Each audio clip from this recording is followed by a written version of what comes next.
లగ్నాన్ని రాక్షస గణాచారి అయిన శుక్రుడు వక్ర దృష్టితో పరికిస్తున్నాడు. ఇందువల్ల వధూవరులకు కలహాలు కష్టాలు కలగవచ్చు.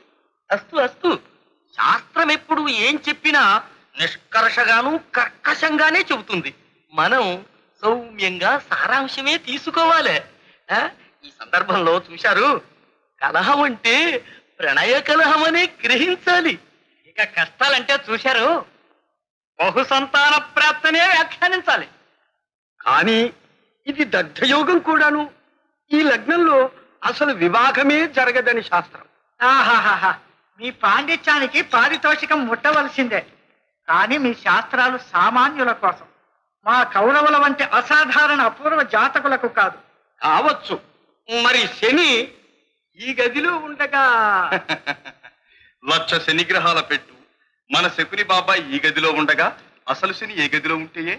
స్వీకరించండి తీర్థులు, వారి సాంప్రదాయం అది.